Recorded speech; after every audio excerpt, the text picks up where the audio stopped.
All right, good morning, everybody. Thank you all for showing up this morning. To officially welcome back Kelly Krauskopf as President of Basketball Business Operations for the Indiana Fever. What if the one person who has the potential to take the WNBA to new heights is also the one that the league's establishment is covertly attempting to destroy? Millions of fans believe a silent war is being launched against Caitlin Clark due to a string of startling on-court incidents, acrimonious off-court remarks, and a ruthless, heartless decision from the highest levels of authority. This may sound like a delusional fantasy. The reality of this developing story is much darker and more complicated than anyone could have predicted, exposing a league at odds with its own prosperity. The Indiana Fever's selection of Caitlin Clark with the first overall pick was hailed as a historic moment that would change the course of women's professional basketball. She was more than just a gifted rookie.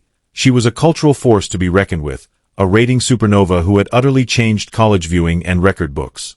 MLB playoff games and Stanley Cup finals were not quite as popular as her games. Veterans had been calling for the league to switch from commercial aircraft to private charters for years, and she was the golden goose, the chosen one.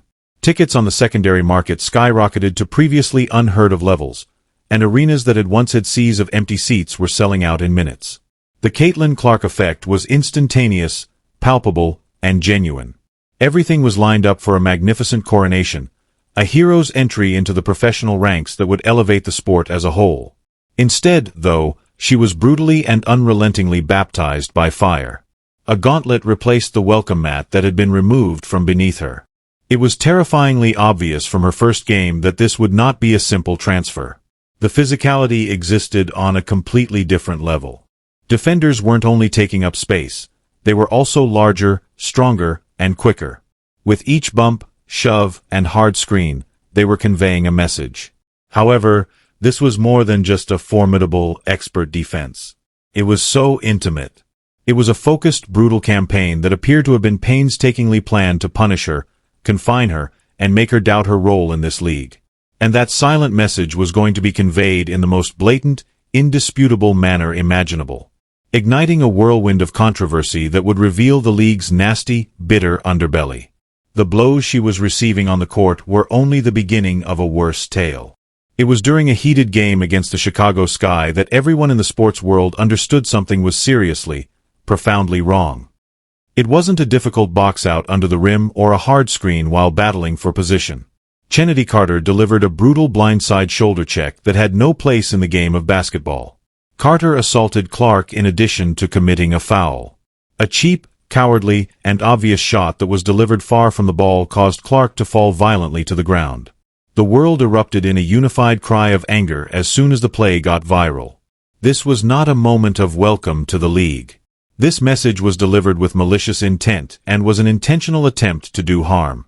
Together with her partner Angel Reese's obvious, joyous celebration on the sidelines, Carter's arrogant refusal to respond to any inquiries regarding the incident following only served to fan the flames.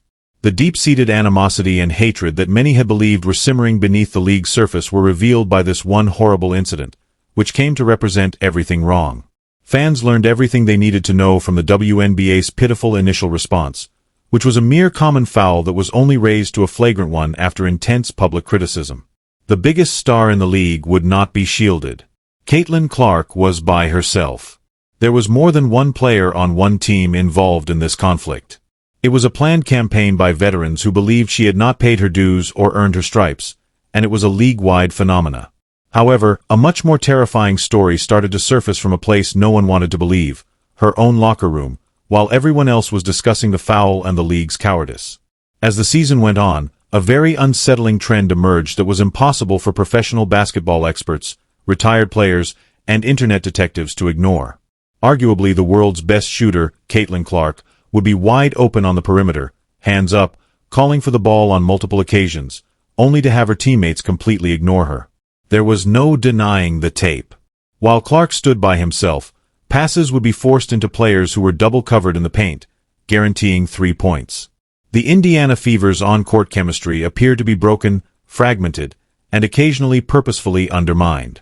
Exasperated glances at the bench, intense, silent huddles, and frustrated body language became the team's visual trademark. A terrifying and increasingly convincing conspiracy theory was born out of the discussion that erupted on social media. To keep her stats low and humble her, Her own team was purposefully limiting her touches and freezing her out. Were they envious of the unheard-of level of media attention, the enormous multimillion-dollar Nike contract that included a trademark shoe, and the indisputable reality that a 22-year-old rookie was now the center of the franchise's identity? These suspicions continued despite veteran star Aaliyah Boston's mysterious post-game remarks.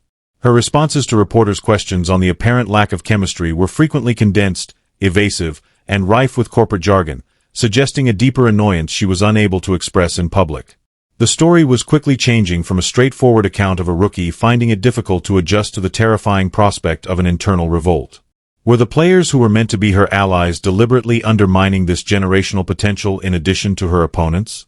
Just as the league's influential old guard was getting ready to deliver an even clearer, more formal, and far more destructive message, this internal strife created the ideal storm, a climate of instability and mistrust. Veteran players, both past and present, engaged in a covert but tenacious campaign to minimize her importance and normalize the cruel treatment she was receiving. The hostility wasn't limited to the court. It was also being echoed in the media by the league's most reputable voices. The most well-known example came from WNBA legend Diana Taurasi, who coldly foresaw that reality would come for Clark even before she was recruited. In retrospect, this comment seems less like an impartial analysis and more like a menacing premonition or even a threat. Conveniently ignoring the obvious truth that no rookie in professional sports history has ever entered a league with this kind of a bullseye on their back, other players and commentators rationalized the unrelenting brutality by callously dismissing it as usual operating procedure for any rookie. The discussion unavoidably became more complicated and tense, touching on the extremely delicate dynamics of a white player becoming the well-known face of a league with a large black population. The amazing legacies of the black women who had labored in relative obscurity for years to construct the WNBA from the ground up were unjustly and unintentionally obliterated by the media's unrelenting savior narrative, as many correctly noted. This led to a perfect storm of righteous outrage, cultural friction, and professional jealousy. It turned into an ideological struggle between the new phenomena, who symbolized a profound change in the sport's financial and cultural landscape, and the old guard, who believed their enormous achievements were being ruthlessly ignored. She wasn't the rising tide that lifts all boats to them. She was a tidal wave of hype that threatened to destroy everything they had worked so hard to create. Millions of fans would be left stunned, confused, and completely deceived by a decision made at the highest level of the sport as a result of this simmering, unspoken dispute that was about to become an official, unquestionable policy. It wasn't a rival player or a jealous teammate who provided the last, terrible proof that Caitlin Clark was the target of strong institutional forces, but from the very body tasked with representing the United States of America abroad.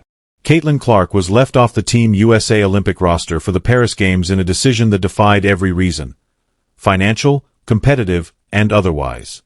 The worldwide sports community was rocked by the decision. It was unintelligible. This was the world's most watched, most talked about basketball player, a woman who had just demonstrated her ability to bring Super Bowl-level viewership to a minor sport, and she was told she wasn't even talented enough to be a bench player. The committee's official justifications were weak, obvious, and, to be honest, offensive. Everyone with a head knew the true reason, even if some of the players who did make the squad had less experience or were having statistically worse seasons. They cited her purported lack of senior national team experience and a vague desire for team camaraderie. This was the strongest and most effective gatekeeping action. It was an official declaration from the organization, a cry from USA Basketball's ivory tower that said, "You are not one of us. We don't give a damn about your popularity, your hordes of admirers, shade, or the enormous sums of money you make. You are not invited to this exclusive club." It was a disastrous, self-destructive choice that felt like an official declaration of war on the future of their own sport because it was so obviously motivated by pride, politics, and personal feelings. All eyes were on the Indiana Fever's front office as the globe went crazy and the sports media went crazy. They had just been publicly humiliated on a global scale by their franchise player, their golden goose, and the only source of their renewed significance. Their answer would disclose all of their true allegiances. The world eagerly awaited the Indiana Fever organization's comeback, with their star player at the heart of a worldwide controversy. Sponsors, commentators, and fans all anticipated an intense, emotional defense of their player.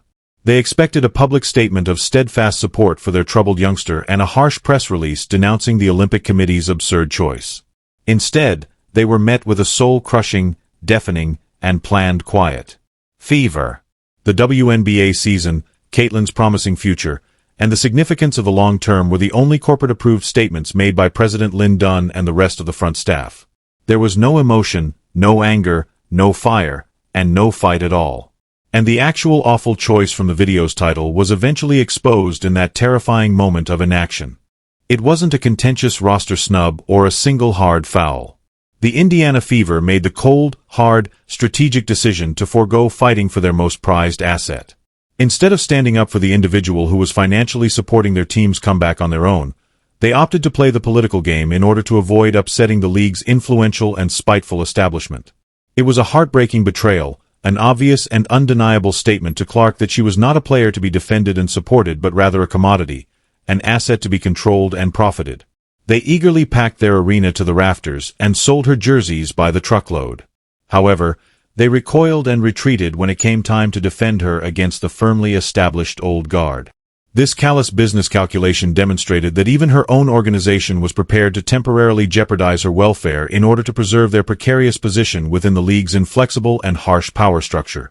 Together with the Olympic rejection, this planned silence revealed a horrifying reality about the brutal nature of professional sports.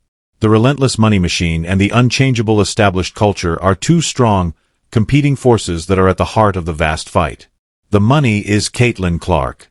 Her rookie pay is an incredibly meager $76,000, which she probably makes back for the league in only one game's quarter. She is individually in charge of bringing in tens of millions of dollars for the WNBA as a whole. Because she is on the other team, teams that used to play in front of modest crowds in college gyms are suddenly packing 20,000-seat NBA arenas. Her participation is nearly completely responsible for the league's national television rights contract, which is expected to increase in value from a measly $60 million to possibly over $240 million. She is the most valued asset in the history of women's professional sports by any possible financial metric. However, she faces a deeply ingrained culture and an old generation of executives and veterans who feel ignored, insulted, and strongly opposed to the drastic change she stands for. Her quick ascent is perceived by them as a personal insult, a challenge to their established hierarchy, and a challenge to their hard-won heritage rather than as a gift to the sport. And now the league finds itself in a perplexing, self-destructive dilemma. It seems fundamentally hesitant to accept the cultural shift that ultimately comes with Caitlin Clark, despite its intense desire for the money, significance, and mainstream attention that she brings. From the Olympic Selection Committee to the league's own front office, the important decision-makers seem to be putting the wounded egos of a few influential veterans ahead of the long-term financial stability and rapid expansion of the entire business. A league at war with itself, with its biggest star caught in the crossfire, is revealed by this fight, which makes no business sense at all. What does the future really hold for Caitlin Clark and the WNBA, then, with avowed opponents on the field, possible coldness in her own locker room, and a league management making shocking choices against its own best interests? One of the most exciting, turbulent, and high-stakes sagas in contemporary sports history is taking place right now. Caitlin Clark is both the WNBA's greatest apparent issue and its undeniable savior. She is a generational athlete with unicorn skill who must contend with a coordinated campaign of physical violence on the court, a possible conspiracy of silence in her own locker room, and a political machine at the top level of the sport that appears determined to humiliate her at every opportunity.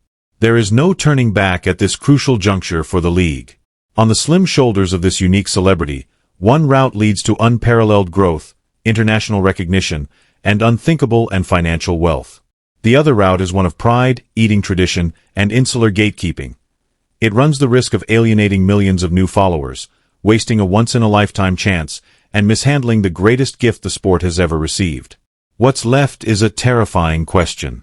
Is the WNBA elite eager to ruin its own golden goose only to make a point because it is so consumed by its own tradition and ego? Or is this unrelenting, cruel, and seemingly never-ending trial by fire a covertly planned tactic to turn her into a legend so indisputable, resilient, and unstoppable that she can no longer be disregarded or denied? In addition to defining Caitlin Clark's career, the answer to that issue will affect the WNBA's whole destiny.